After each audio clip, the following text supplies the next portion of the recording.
അയ്യോ അയ്യോ മോളെ മോളെ മോളെ എഴുന്നേറ്റേ. എന്ത് പറ്റി മോളെ? കുഞ്ഞെ കുഞ്ഞെ മോളെ മോളെ മോളെ എഴുന്നേറ്റേ. മോളെ മോളെ കണ്ണു തുറന്നേ. കണ്ണു തുറന്നേ മോളെ. മോളെ മോളെ എഴുന്നേറ്റേ. കുഞ്ഞെ എന്ത് പറ്റി മോളെ? മോളെ എഴുന്നേക്ക്. കുഞ്ഞെ മോളെ മോളെ കണ്ണും തുറന്നേ.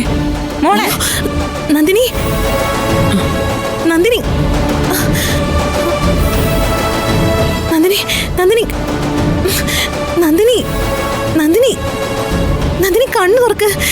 നമുക്ക് നടന്ന് മാറ്റിക്കിടത്താം. പിടിക്ക്. വാ ചേച്ചി ഒന്ന് പിടിച്ച് ചേച്ചി.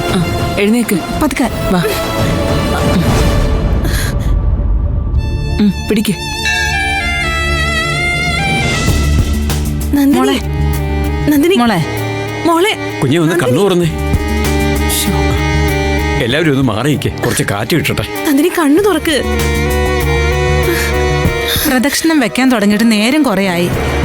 100 തവണയൊക്കെ ആയെന്ന് തോന്നുന്നു. പിന്നെ വീഴാണ്ടിരിക്കോ? ഞങ്ങൾ കുറച്ചു മുമ്പ് ഇതിനെക്കുറിച്ച് സംസാരിച്ചതേ ഉള്ളൂ. ആരും ഇത്രയൊന്നും പ്രദക്ഷിണം വയ്ക്കാറില്ല.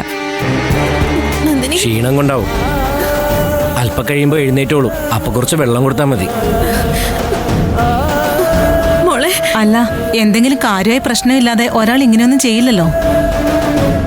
എന്താ പ്രശ്നം? ഇവളുടെ ഭർത്താവ് ഹോസ്പിറ്റലിലാ. അതാ ചിലപ്പോ. എന്തായാലും അതിശയം തന്നെ. അല്ലാണ്ടിപ്പോ എന്ത് പറയുക? എന്നിട്ടിപ്പോ അയാൾക്ക് എങ്ങനെയുണ്ട്?